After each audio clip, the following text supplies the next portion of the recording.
자, 오늘은 누가복음 22장 15절에서 18절이고요. 하나님 나라가 임할 때까지 포도나무에서 난 것을 다시 마시지 아니하리라 하시는 말씀의 의미가 뭔가, 이제 이것을 나누겠습니다.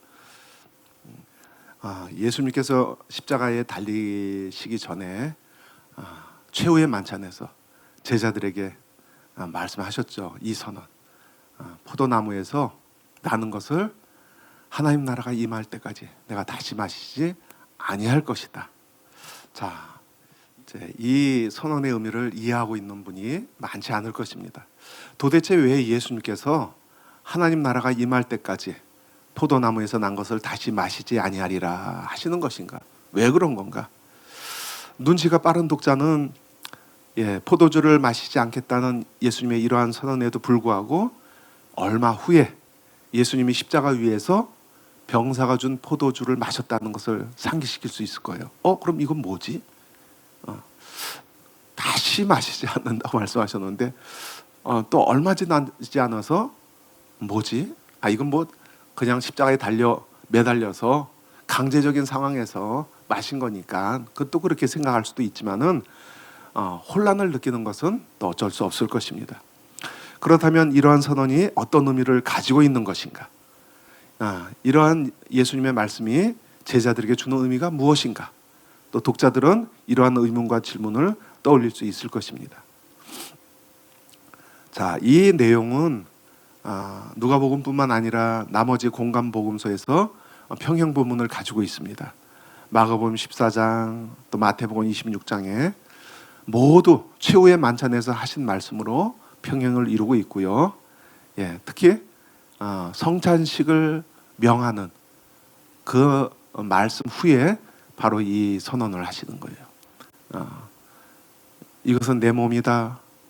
또 이것은 내 피다. 이제 떡과 포도주를 가지고 나를 기념하라. 내가 올 때까지 나를 기념하라 하고 성찬식을 명하신 후에 하나님 나라가 임할 때까지 다시 내가 포도주를 입에 대지 않을 것이다. 마태복음 그리고 마가복음의 평행 본문에는 그렇게 등장을 합니다.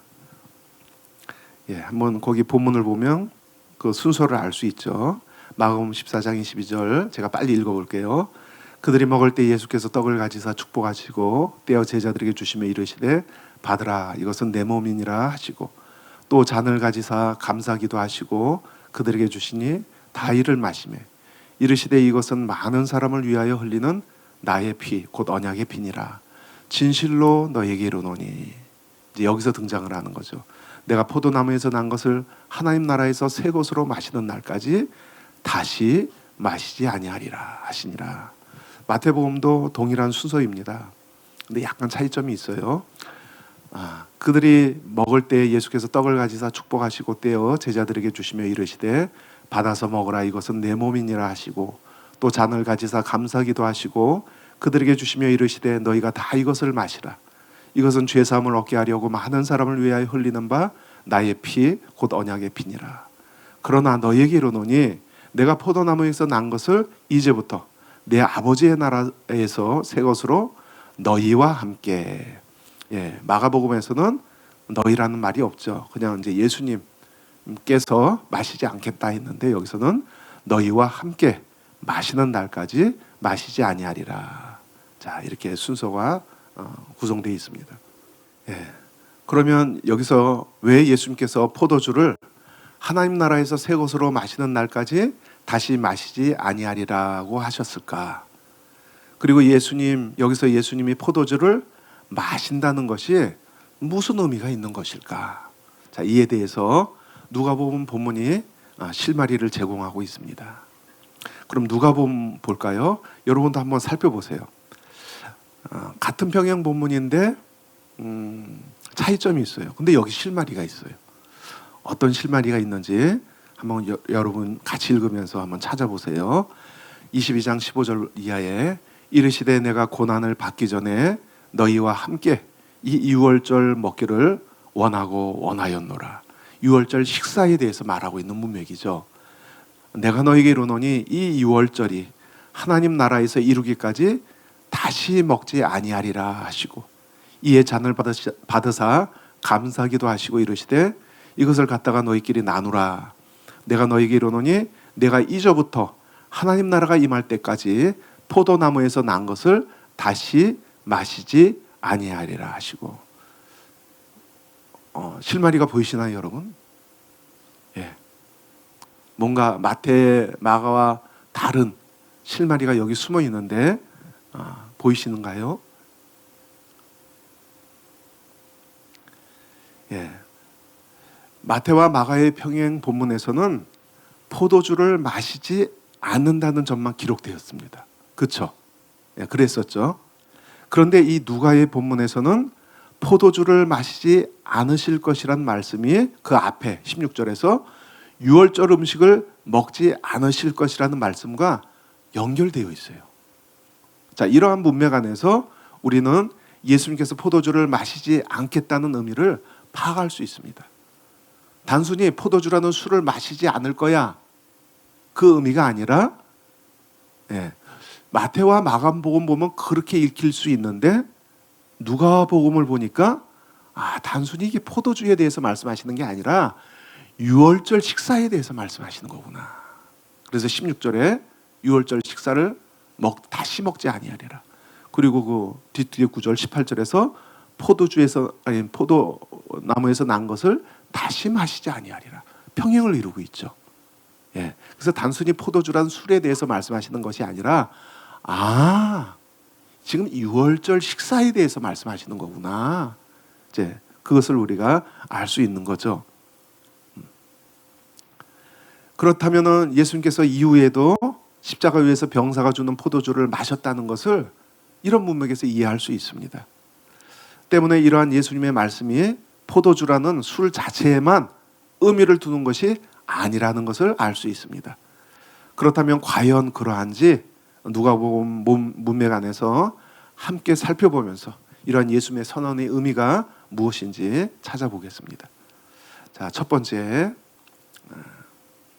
당시 유월절 식사로서의 포도주에 대해서 한번 살펴보겠습니다. 1번, 마태와 마가의 평행 본문과 달리 누가복음 22장 14절 20절 단락에서 포도주 잔을 두 차례 돌리는 모습이 묘사됩니다. 마태와 마가복음에서는 최후의 만찬에서 성찬식의 기원이 되는 말씀의 문맥에서 먼저 떡을 나누시죠. 그 다음에 포도주를 나누시죠. 근데 여기서 포도주 잔을 나누는 것은 떡 다음에 한 차례만 기록되어 있습니다. 어디서요? 마태와 마가의 평행 본문에서. 포도주 잔 나누는 게 한 차례만 나와요. 맨 처음에 떡을 가지고 이것은 내 몸이니 하시고, 그다음에 포도주 잔을 가지고 이거는 내 피니 하시고 한 차례만 나와요. 근데 이 누가복음 본문에서는 본격적으로 성찬식 원형으로서 떡과 잔에 대한 말씀 전에 포도주 잔을 먼저 한 차례 나누는 것으로 묘사되고 있습니다. 우리가 앞에서 읽었는데요. 유월절 음식과 평행된다는 그 본문을 읽었죠. 자, 이것을 연결해서 한번 읽어보겠습니다. 자, 16절부터 20절까지인데요. 자, 내가 너희에게 이르노니 이 유월절이 하나님 나라에서 이루어지기까지 다시 먹지 아니하리라 하시고, 이에 잔을 받으사 감사기도 하시고 이르시되 이것을 갖다가 너희끼리 나누라. 내가 너희에게 이르노니 내가 이제부터 하나님 나라가 임할 때까지 포도나무에서 난 것을 다시 마시지 아니하리라 하시고. 아까 읽은 거죠? 근데 여기서 포도주 잔은 무슨 음식이에요? 유월절 음식이에요. 유월절 식사를 나누는 거예요. 근데 19절부터 또다시 포도주 잔을 다시 한번 떡 다음에 나누시는데 이것은 성찬식을 제정하시는 말씀으로 나옵니다. 19절부터 또 떡을 가져 감사기도 하시고 떼어 그들에게 주시며 이르시되 이것은 너희를 위하여 주는 내 몸이라. 너희가 이를 향하여 나를 기념하라 하시고, 20절 저녁 먹은 후에 잔도, 이 포도주 잔이죠, 잔도 그와 같이 하여 이르시되 이 잔은 내 피로 세우는 새 언약이니. 새 언약이라는 표현은 마태와 마가에는 안 나오죠. 그냥 언약의 피니라가 나오는데 새 언약이는 누가복음에만 나오는 것입니다. 곧 너희를 위하여 붓는 것이라. 보셨죠, 여러분? 이렇게 두 차례 포도주 잔이 나와요.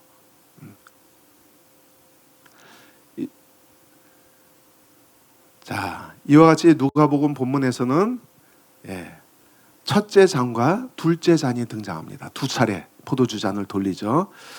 그렇다면은 성찬식의 의미를 갖는 둘째 잔 이전에 첫째 잔은 무엇을 가리키는 것일까? 당시 유월절 식사에서 포도주는 공식적인 유월절 식사에 포함됐어요. 당시에. 근데 이 유월절 식사 과정에서 공식적으로 4차례를 마셨습니다. 4차례를. 거기 이제 나와 있는데 교재에 4차례 포도주 잔을 마시는 과정이 공식적으로 나와요. 첫 번째 유월절을 축복하는 준비 과정에서, 두 번째 잔은 그날을 기념하는 이유에 대한 설명하며 할렐 시편 찬송하리로다 하는 이 할렐루야 시편을 찬송하고 나서, 그리고 세 번째는 유월절 양, 무교병 및 쓴나물을 먹고 나서, 물론 여기서도 축복이 주어져요. 그리고 나머지 네 번째는 또 할렐 시편을 찬송하고 나서 포도주를 마셨다. 이렇게 당시에 공식적으로 유월절 식사에서 4차례 포도주를 마셨어요. 그럼 이 누가복음 본문에 나오는 17절에 나오는 이 첫 번째 잔은 이 4차례 과정 중에서 어디에 속하는가? 학자에 따라서 조금 다를 수 있는데 유월절 식사 과정에서 첫째 잔이나 둘째 잔을 가리키는 걸로 봅니다. 이 본문에 처음 나오는 이 잔이. 그리고 이제 성찬식을 제정하는 누가복음 본문의 두 번째 잔은 20절에 저녁 식사 후에 먹는 잔 이렇게 나와 있죠. 이것을 토대로 해서 유월절 식사 과정에서 셋째 잔, 축복의 잔으로 대부분 보고 있습니다. 물론 4가지 과정이 다 필요가 있어서 기록되진 않았습니다. 필요에 따라서 이제 선별적으로 기록됐기 때문에. 자, 마태와 마가의 평행 본문에서는 다시 포도주를 마시지 않겠다는 예수님의 언급이 이 누가복음의 본문의 둘째 잔 이후에 등장하죠. 성찬식 잔 이후에 등장하죠. 그러나 우리가 살펴본 것처럼 이 같은 언급이 이 누가복음 본문에서는 성찬식을 제정하는 둘째 잔 이전에 첫째 잔, 그러니까 유월절 식사로서 첫째 잔을 돌리는 상황에서 표현되죠. 그런데 본문에서 첫째 잔은 분명히 유월절 음식을 먹지 않겠다는 언급과 연결되어 있습니다. 자, 16절. 내가 너희에게 이르노니 이 유월절이 하나님 나라에서 이루기까지 다시 먹지 아니하리라 하시고. 보이죠, 여러분들? 자, 개역 개정은 이 유월절이 하나님 나라에서 이루기까지라고 번역했는데요. 자, 헬라어 원문에서는 사실 16절에 유월절이라는 단어는 없습니다. 대신 대명사 그것이 등장해요. 그것을 먹지 아니하리라. 근데 이 그것이, 이 헬라어 대명사 그것이 앞에 15절에 유월절을 봤기 때문에 유월절이라고 16절에서 번역된 거예요. 근데 이 15절에 앞에 절 15절에 유월절로 번역된 단어 이 파스카라는 단어는 유월절 음식 양을 가리키는 거예요. 유월절 때 뭐 먹어요? 희생양을 그 양을 먹잖아요. 급히 먹으라 하면서, 그리고 뭐 무교봉도 먹고, 떡도 먹고, 뭐 그들식으로 표현한 빵이죠. 무교병. 이게 뭐죠?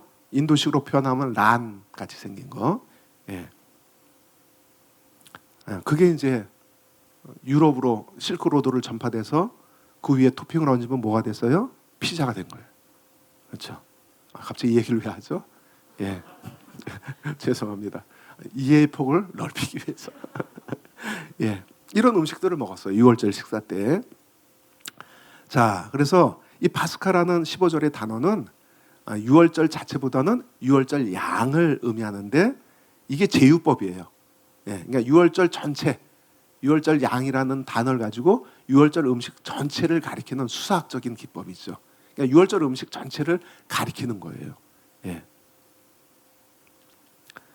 따라서 16절에 유월절이 하나님 나라에서 이루기까지 이 번역은 15절에 유월절 음식을 의미하기 때문에 정확하게 번역하자면 단순히 유월절이 하나님 나라에서 성취된다는 의미가 아니라 유월절 식사의 취지가 장차 임하는 하나님 나라에서 성취될 것이란 의미입니다. 예, 정확하게 번역을 하면은 자 이런 이유 때문에 공동 번역은 이제 다음과 같이 올바르게 번역했습니다. 공동 번역은 어떻게 번역했나 볼까요? 잘 들어두어라. 나는 과월절, 그러니까 유월절은 여기는 과월절이라고 번역을 했네요. 과월절 음식의 본뜻이 개역개정에는 유월절이 하나님 나라에서 이루기까지 이렇게 번역했는데 여기서는 가월절 음식의 본뜻이 하나님 나라에서 성취되기까지는 이 과월절, 유월절 음식을 다시는 먹지 않겠다라 하고 말씀하셨다. 이게 이제 더 올바른 번역으로 볼 수 있습니다. 이해가 되시죠?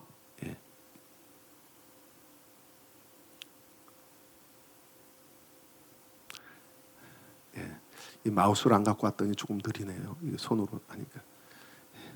아니, 제가 아침 6시부터 아랫집 이사를 해가고 쿵쾅쿵쾅 되더라고요. 잠을 못 자갖고 막 챙겨왔는데 급하게 이게 마우스가 빠졌네요. 이사를 6시부터 하는 집도 있나요? 그냥 쿵쾅쿵쾅 돼갖고 용서합니다. 예수님의 이름으로 용서합니다. 뭐 바쁘신 일정이 있으셨겠죠. 자, 따라서 16절에 유월절 음식을 먹지 않겠다는 언급은 18절에 포도주를 마시지 않겠다는 언급과 평행을 이룸으로써 서로 연결되어 있다는 걸 보여주죠. 16절, 18절 같이 읽어볼까요? 이 표현이 어떻게 일치하는지 한번 보세요, 여러분. 내가 너에게 이르노니 이 월절이 하나님 나라에서 이루기까지 다시 먹지 아니하리라 하시고 또 18절에 감사합니다. 안 쓰셔도 돼요? 자, 16절, 18절. 18절 내가 너에게 이르노니 내가 이제부터 하나님 나라가 임할 때까지 포도나무에서 난 것을 다시 마시지 아니하리라. 그렇죠? 명백히 일치하고 있죠? 16절, 18절 그 표로 한번 보여주세요.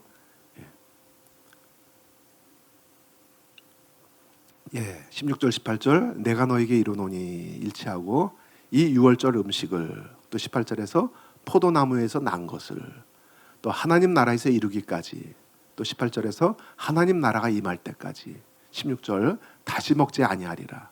18절 다시 마시지 아니하리라.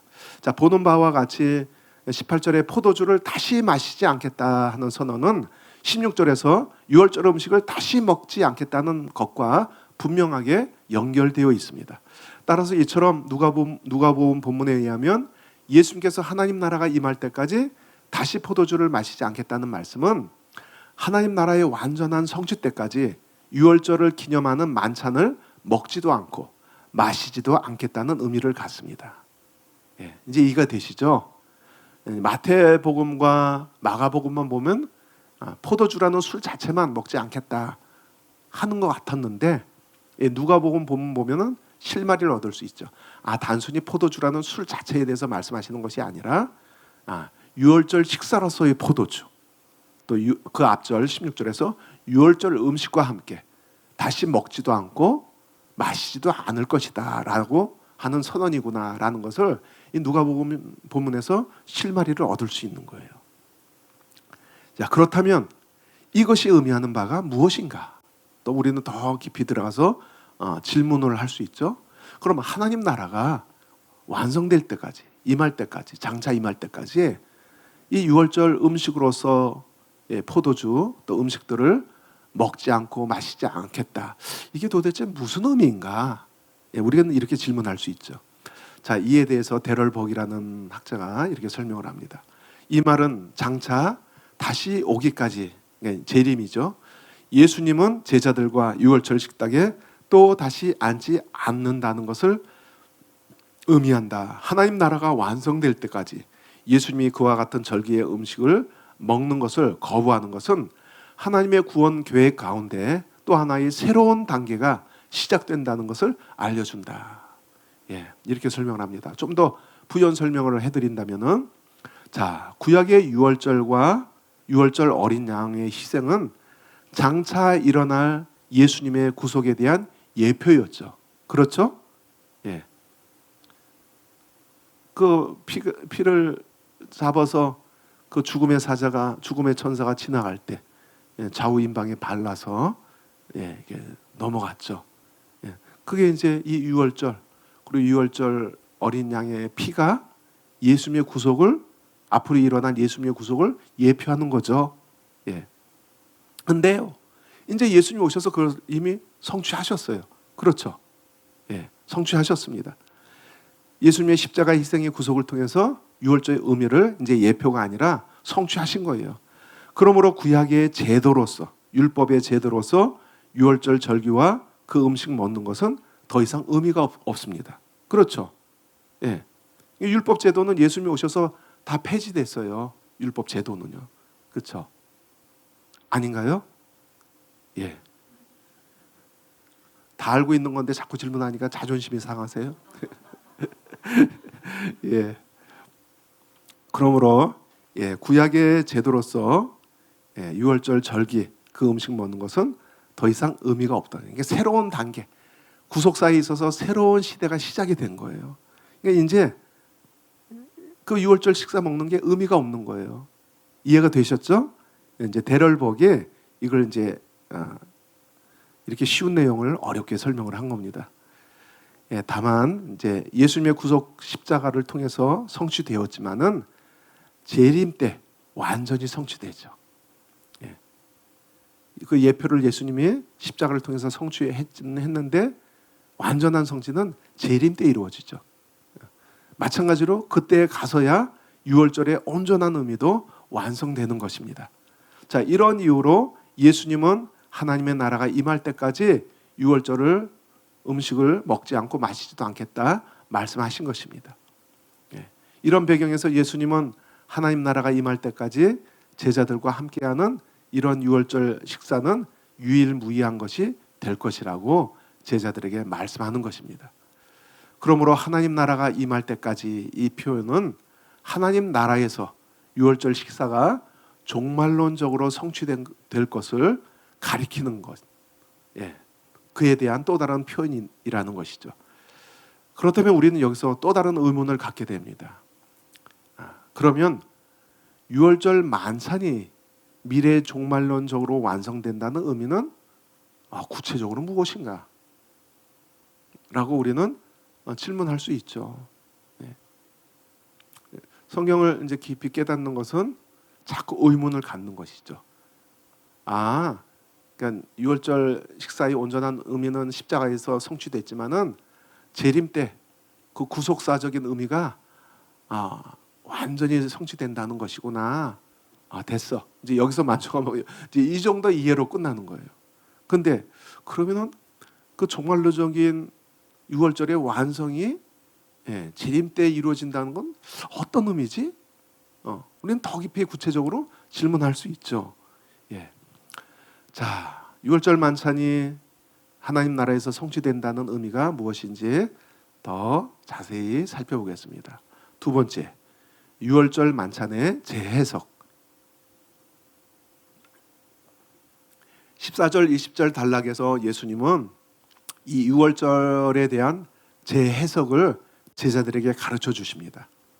여기서 유월절 예표의 성취로서 예수님의 십자가 대속이 예수님의 초림과 재림 사이 시대에 새로운 의미와 형식으로 제시된다는 것이죠. 다시 말해서 이제 유월절 식사가 이제 성찬식으로 대체가 되는 거예요. 그러니까 이제 이 유월절 식사 자리에서 예수님이 유월절의 요소들을 재해석하셔서 그걸 이제 성찬식으로 대체해 주시는 거예요. 자, 이 단락의 본문에서 18절까지 포도주 첫 잔을 나누면서 하나님 나라가 임할 때까지 포도주를 마시지 않을 것이란 예수님의 언급이 16절과 평행을 이루면서 이것이 유월절 음식을 먹지 않을 것이라는 언급이라고 그랬죠. 그래서 유월절을 먹고 준수하는 것은 재림 때까지 없을 것이라는 것을 나누었습니다. 그리고 이어지는 19절부터 성찬식에 대한 언급이 주어지는데요. 18절까지 유월절 음식에 대한 언급 후에 19절부터 이 유월절 음식에 대해 재해석을 하시는 거예요. 이 유월절 식사를 예수님은 자신과 연계해서 해석을 해주십니다. 자신의 몸과 연결해서 유월절 식사를. 자, 그럼 그 연결시켜서 첫째 장과 둘째 장 나오는 것을 연결시켜서 어떻게 재해석하는지 다시 한번 살펴보겠습니다. 제가 읽을게요. 우리가 이제 해석을 하려면 같은 본문을 계속 봐야 돼요. 문맥 안에서 이해하려면. 그래서 우리 학장님께서 말씀을 연구하는 방법 중에 하나가 계속 문맥을 반복해서 보시는 거예요. 이게 무슨 뜻이지? 학자들은 이렇게도 견해를 제공하고 또 이런 견해들도 제공했는데 과연 어떤 견해가 맞지? 하면서 반복해서 보시는 거예요. 그런 문맥 안에 열쇠가 있습니다. 자, 그런 의미에서 이 문맥을 다시 한번 보겠습니다. 자, 15절. 이르시되 내가 고난을 받기 전에 너희와 함께 이 유월절 먹기를 원하고 원하였노라. 이 유월절 파스카, 유월절 음식이라고 그랬죠. 먹기를 원하였노라. 내가 너희에게 이르노니 이 유월절 음식이 하나님 나라에서 이루기까지 다시 먹지 아니하리라 하시고 이에 잔을 받으사 감사기도 하시고 이것을 갖다가 너희끼리 나누라. 내가 너희에게 이르노니 내가 이제부터 하나님 나라가 임할 때까지 포도나무에서 난 것을 다시 마시지 아니하리라 하시고 여기까지 유월절 음식에 대한 것이죠. 근데 19절부터 이제 재해석 들어갑니다. 또 떡을 가져 감사기도 하시고 떼어 그들에게 주시며 이르시되 이것은 너희를 위해 주는 내 몸이라. 너희가 이를 행하여 나를 기념하라 하시고 유월절 식사 요소를 갖고 새로운 해석을 지금 해주시는 거예요. 또 20절 저녁 먹은 후에 잔도 그와 같이 하여 이르시되 이 잔은 내 피로 세우는 새 언약이니 곧 너희를 위하여 붓는 것이라. 자, 유월절 식사에 대한 이러한 예수님의 재해석에 대해 데럴복이 이와 같이 설명했습니다. 예수님이 출애굽 사건을 회상하는 식사를 하는 도중에 어떤 미래의 사건에 대해 말한다는 것은 시사하는 바가 매우 크다. 예수님은 하나님의 구원을 베푸시는 두 시대를 서로 비교한다. 한 시대는 이미 지나간 것이며 구약이죠. 반면에 다른 시대는 곧 올 것이다. 두 시대는 모두 죽음을 포함한다. 한 시대는 어린 양이 유월절 어린 양이죠. 죽임을 당하며 다른 시대에는 메시아가 죽임을 당한다. 12제자는 자신들을 위해 죽임을 당한 대상은 바로 메시아 곧 하나님의 아들이라는 사실을 기억해야 한다. 이것을 행하여 나를 기억하라 기념하라 했잖아요. 그 말이에요. 자, 기억한다는 개념은 유월절과 관련된 구약 성경에 뿌리를 내리고 있다. 유월절 식사는 하나님이 이스라엘 백성을 구원하시는 사건을 확인시켜 준다. 이와 마찬가지로 교회에서 거행하는 주의 만찬도 성찬식이죠. 예수님의 십자가 사건을 통해 하나님이 자기 백성을 구원하시고 그들에게 영생 주신 것을 확인시켜 준다. 기억해야 한다. 데럴복은 주님의 몸과 피로써 떡과 잔을 나누는 성찬식이 예수님의 희생의 사역을 기억하고 기념하기 위한 것이라는 이 표현이 구약에서 유월절이 하나님의 구원 역사를 기억하고 기념하기 위한 것이란 배경에 근거를 두고 있다고 설명하는 것이죠. 이 구약에서도 유월절도 똑같이 기념하기 위한 거예요. 그러니까 성찬식을 말씀하시면서 이것을 행하여 내가 올 때까지 이것을 행하여 나를 기념하라 한 것처럼 유월절도 하나님의 그런 구원 사역을 기념하는 것이죠. 출애굽기 12장 13절 14절 내가 애굽 땅을 칠 때 그 피가 너희가 사는 집에 있어서 너희를 위하여 표적이 될지라. 내가 피를 볼 때 너희를 넘어가리니 재앙이 너희에게 내려 멸하지 아니하리라. 너희는 이 날을 기념하여 여호와의 절기를 삼아 영원한 규례로 대대로 지킬지니라. 신명기 16장 1절 3절에서도 아비벌을 지켜 내 하나님 여호와께서 유월절을 행하라. 이는 아비벌에 내 하나님 여호와께서 밤에 너를 애굽에서 인도하여 내셨습니다. 여호와께서 자기의 이름을 두시려고 택하신 곳에서 소와 양으로 내 하나님 여호와께 유월절 제사를 드리되 유교병을 그것과 함께 먹지 말고 이래 동안은 무교병 곧 고난의 떡을 그것과 함께 먹어라. 이는 내가 애굽 땅에서 급히 나왔음이니 이같이 행하여 내 평생에 항상 내가 애굽 땅에서 나온 날을 기억할 것이니라. 예, 기념하라, 기억하라. 누가복음 본문으로 돌아와서 19절의 성찬식을 통해 나를 기념하라 하는 표현에서 이 기념으로 번역된 헬라어 단어 아난네시스, 아난네시스는 기억, 회상, 기념물이라는 사전적인 의미를 갖고 있습니다. 이처럼 예수님은 유월절 식사를 하면서 이를 자신과 결부시켜서 재해석하셨는데 예수님의 몸과 피를 의미하는 것으로 떡과 포도주를 제자들에게 나누어 주시며 이 음식에 새로운 의미를 부여하신 것이죠. 예. 원래는 유월절 음식인데 이제는 자신과 결부시켜서 재해석하시고 새 의미를 거기다 부여하신 것이죠. 그리고 제자들을 향해 앞으로 자신을 기념하여 음식 나누기를 예수님이 다시 오실 때까지 반복하라고 지시하시는 것입니다. 예, 그래서 마태와 마가의 평행 본문을 보면은 그날까지 계속 기념하라 하는 말이 있습니다. 조세가 아니고 조셉 피츠마이어는 다음과 같이 해설을 합니다. 누가복음에 예수님은 사도들에게 이를 행하여 나를 기념하라라고 지시한다. 유월절 식사가 팔레스타인 유대인들에게 연례 아난네시스 기억이었던 것처럼 예수님도 자신에 대한 제자들의 경험, 마지막 만찬에서의 경험을 반복 재현하는 방식으로 떡과 포도주 식사를 반복하라고 지시한다. 이러한 재해석을 통해 유월절은 회고적 방향에서 새로운 대상을 향하게 된다. 그래서 예수님은 즉 자기 몸과 피를 이스라엘의 유월절을 기념하는 새로운 방식으로 준다. 예수님의 몸과 피가 하나님 나라가 이제부터 실현될 것이라는 표시로 유월절 양을 대체할 것이다. 물론 하나님 나라의 완성은 종말이 되어야 실현될 것이다. 그래서 이제 유월절의 식사의 요소들을 예수님이 재해석하심으로써 그걸 이제 예수님 자신으로 대체하셨다는 거예요. 다른 말로 이제 유월절 식사가 뭐로 대체되었다? 예수님이 성취하셨기 때문에 성찬식의 의미로 대체되었다라는 거예요. 이해가 되시죠?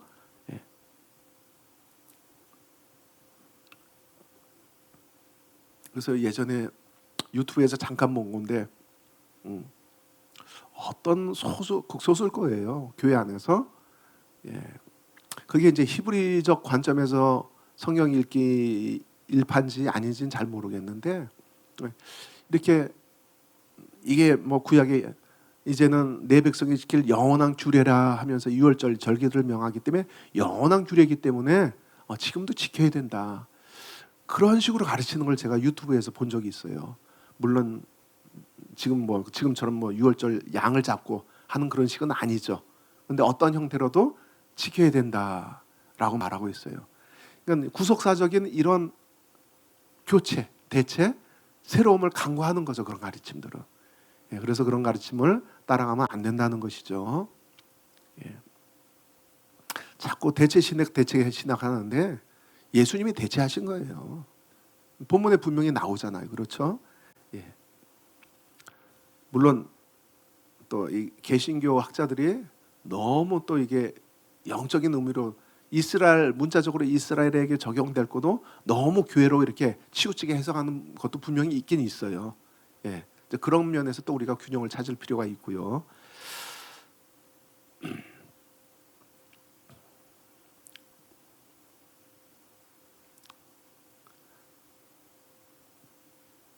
자, 그래서 유월절 식사는 단순히 출애굽을 통한 하나님 구원을 기념하는 날이었을 뿐만 아니라 새로운 구원의 성취를 대망하는 날을 예표하기도 했는데 예수님은 유월절 어린 양으로서 자신의 희생을 통해 성취된 유월절의 의미를 새롭게 해석하시고 그것을 장차 임하게 될 하나님 나라와 연결하여서 새로운 종말론적인 의미를 제자들에게 가르쳐 주신 것이죠.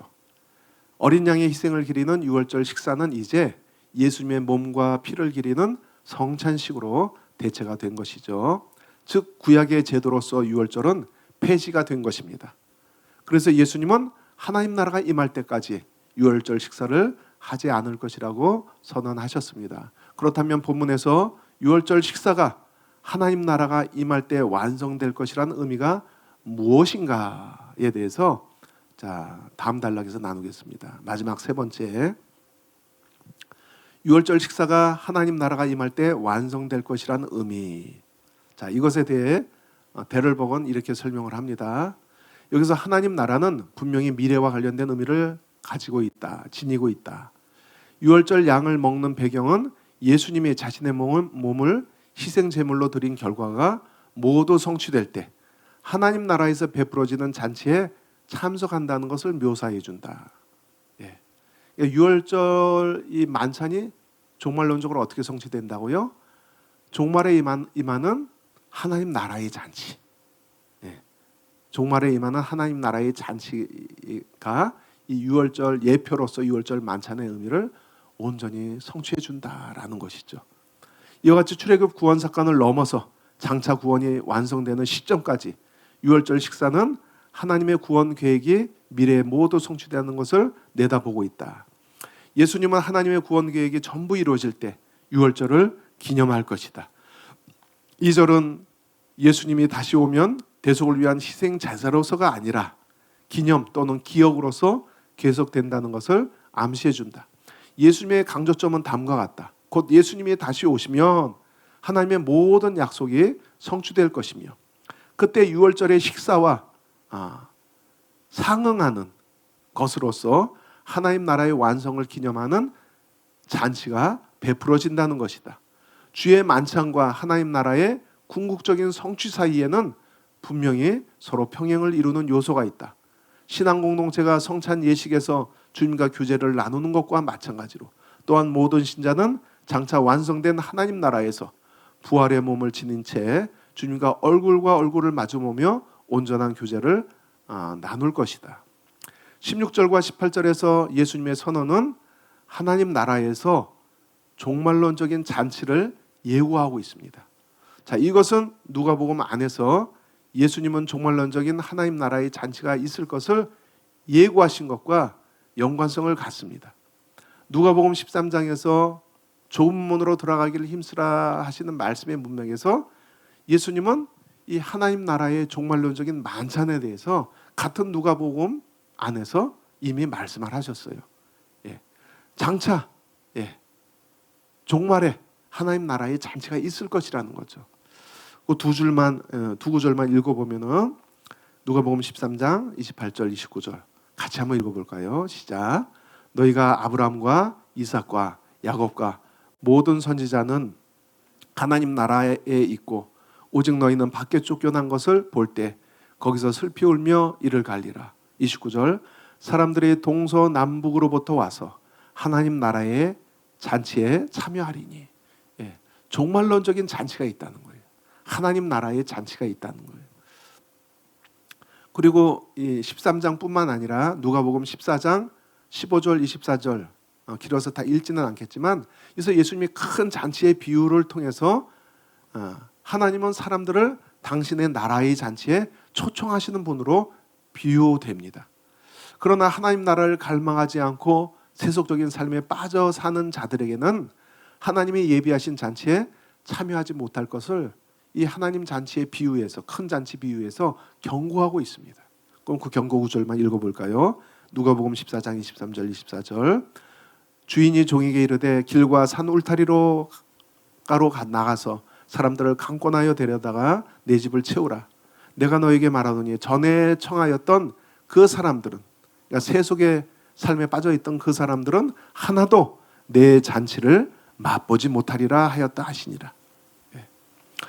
이러한 종말론적인 잔치는 또한 신약뿐만 아니라 구약 선지자서에서 선지서죠. 이것도 오타이죠. 구약의 선지서에서도 예언된 종말론적인 대망이었습니다. 구약에서도요. 예를 들어서 이사야 25장 6절 9절 만군의 여호와께서 이 산에서 만민을 위하여 기름진 떡과 오래 저장하였던 포도주로 연회를 베푸시리니.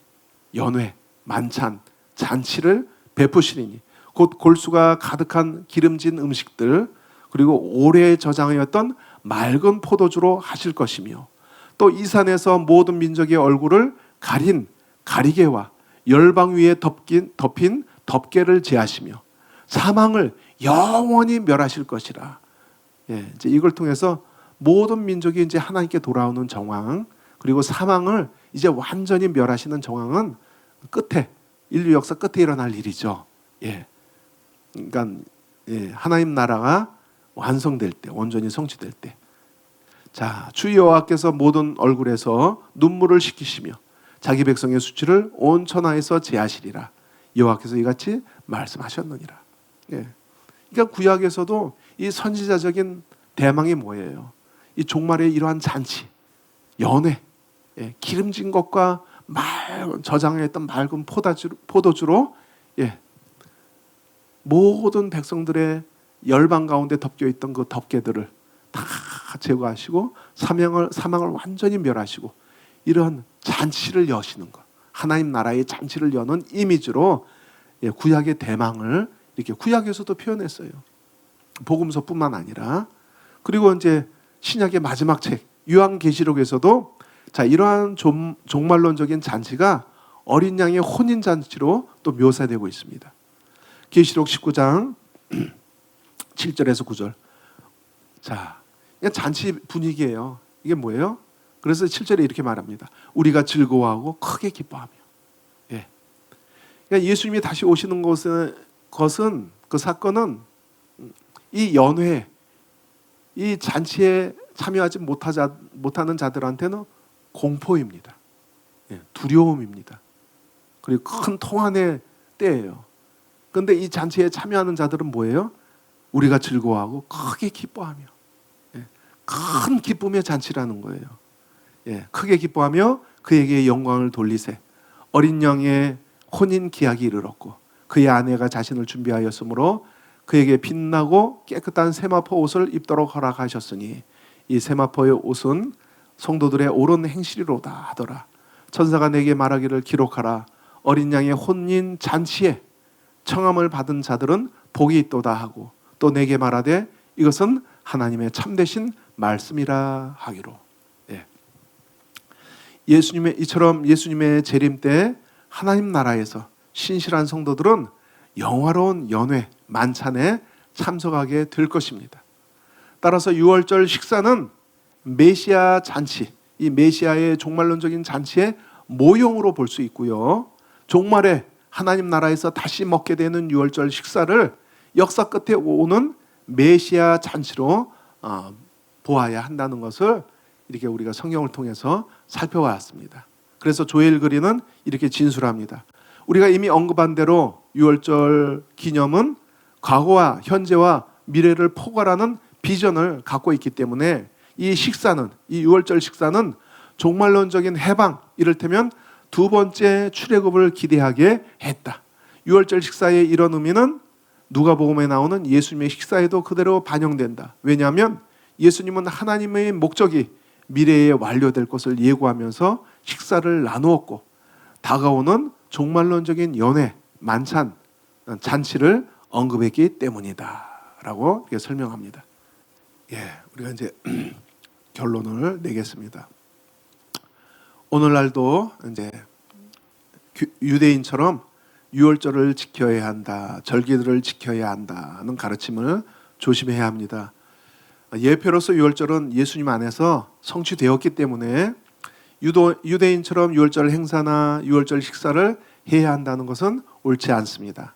그러나 그 진정한 성취가 종말론적인 만찬 혹은 하나님 나라의 잔치로 또 남아있음을 간과해서도 안 될 것입니다. 예수님의 경고처럼 하나님의 백성이라고 여기던 자들 중에 그 나라의 잔치에 참여하지 못할 자들이 분명히 있기 때문에 예수님의 큰 잔치에 비유해서 이것을 경고하셨죠. 하나님 백성의 자리에 있으면서도 그 나라의 잔치에 참여하지 못할 자들이 많은 자들이 있을 것입니다. 따라서 우리는 이미 예수님 안에서 성취된 것 안에서 그것을 누리면서 또 그렇지만 신실하게 행함으로써 흰새 못 성도들의 옳은 행실이로다 한 것처럼, 예. 어린 양의 혼인 잔치에 참석하는 그 예복 아니에요. 예. 자, 그런 것처럼 신실하게 행함으로써 아직 성취되지 않은 하나님 나라의 만찬에 참여하기를 힘쓰고 대망해야 합니다. 예. 대럴복의 말처럼 우리 신앙 공동체가 성찬 예식에서 주님과 교제를 나눈 것과 마찬가지로 또한 모든 신자는 장차 완성된 하나님 나라에서 부활의 몸을 지니고 주님과 얼굴과 얼굴을 마주보면서 온전한 교제를 나누게 될 것입니다. 이 영광스러운 소망, 대망, 이것을 바라보면서 우리는 우리를 하나님 나라의 잔치에 참여시키려고 자신을 희생하신, 즉 예수님의 몸과 피를 계속 기억하고 기념해야 할 것입니다. 이것을 계속 행하여 나를 기념하라 했잖아요. 그 의미를 계속 우리가 기억하는 거예요. 하나님의 은혜를 기억하는 거예요. 나를 위해서 예수님이 어떠한 희생을 하셨는지, 이스라엘의 유월절 식사 자리에서 하나님의 그 선조들에게 그 어린 양의 피를 통해서 어떤 놀라운 구원을, 출애굽의 구원을 이루셨는지 계속 상기한 것처럼 이제는 우리가 예수님의 그 몸과 피를 통해서 그걸 기념함으로써 계속 자신을 희생하신, 살을 찢으시고 몸을 피를 흘리신 그 은혜가 헛되지 않도록 계속 우리는 묵상해야 되는 거예요. 또 그리고 그럼으로써 주님의 희생을 전하는 것입니다. 고린도전서 11장 26절에서 이것을 말씀하시죠. 너희가 이 떡을 먹으며 이 잔을 마실 때마다 주의 죽으심을 그가 오실 때까지 전하는 것이니라. 그렇죠. 자, 그래서 이러한 것이 우리에게 실제가 되길 바랍니다. 그래서 늘 깨어 있어서 또 이미 예수님 안에서 예표했던 것이 성취되어 있는데 그 구원의 은혜를 누리면서도 아직 마지막 만찬이 남아있다는 것을 알고